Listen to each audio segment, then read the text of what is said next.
Hey everyone, welcome back to Agile Unlocked. I'm Coach RL, and if you've been tuning in, you know this is the place where we get real about what it takes to thrive in Agile. No sugarcoating, just honest talk and a little bit of fun. If you missed last week's episode, we dove into the traits that make or break a Scrum Master: empathy, courage, curiosity. And honestly, those three are going to come up again today because, well, they're kind of the backbone of everything we do in Agile. But today, I want to get even more personal. I want to talk about what I wish I knew before I became an Agile coach. You know, have you ever jumped into something thinking it would be all rainbows only to meet a thunderstorm or two?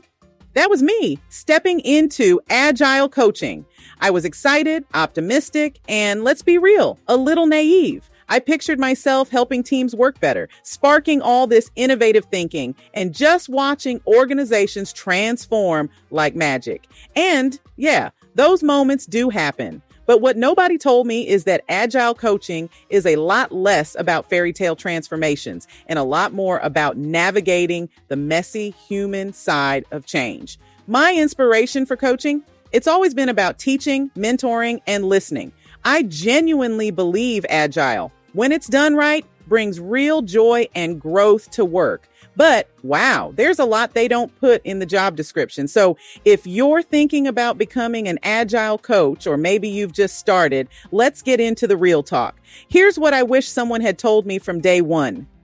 All right, let's pull back the curtain a bit. The reality of Agile coaching, it's not all sticky notes and high fives. It's human emotions, resistance, and honestly, a fair bit of chaos. I mean, you walk into a team thinking we're going to do great things together. And then, bam, someone's upset about a process change, another person's checked out, and suddenly you're less of a coach and more of a therapist, mediator, and sometimes snack provider. Actually, let me ask you, what's been your wildest or funniest team moment? I'd love to hear your stories, so send them in. I've got plenty, but one that always sticks out is my very first team retro. I was so nervous, I decided to use the 4L's retro method: liked, learned, lacked, longed for. I brought in this tray filled with goodies because, let's be honest, snacks are the universal language of team bonding. And as luck would have it, it was someone's birthday. So we had a surprise cake. I thought, okay, this is going to be a disaster or a breakthrough. Turns out it was both. The team started off kind of stiff, but as soon as the sugar kicked in, people opened up. Someone shared something they'd been holding on to for weeks. And suddenly we had this real, honest conversation. That was the moment I realized Agile coaching is about creating space for people to be human. It's messy, unpredictable, and sometimes you just have to roll with it. And, you know, building on what we talked about in the episode on data and metrics, you can have all the charts and dashboards in the world, but if you're not connecting with people, none of it matters. The human side is where the real transformation happens, even if it's a little chaotic.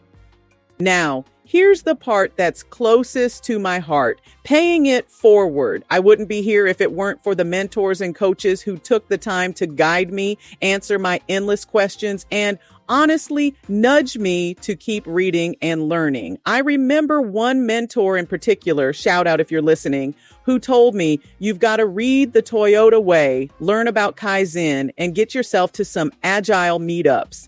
That advice changed everything for me. It wasn't just about learning frameworks or tools. It was about joining a community, sharing what I learned, and helping others grow. And look, I know I sound like a broken record, but being a constant reader is huge. Every book, every meetup, every conversation adds another tool to your coaching toolkit. So as you learn, don't forget to share. What's one piece of wisdom you wish you had when you started? Let's inspire the next wave of Agilists and thought leaders together.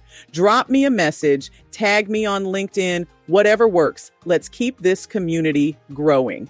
All right, that's it for today's episode. Thanks for hanging out with me and getting real about the ups and downs of Agile coaching. We'll be back soon with more stories, more tips, and hopefully a few more laughs. Until next time, keep unlocking your Agile potential.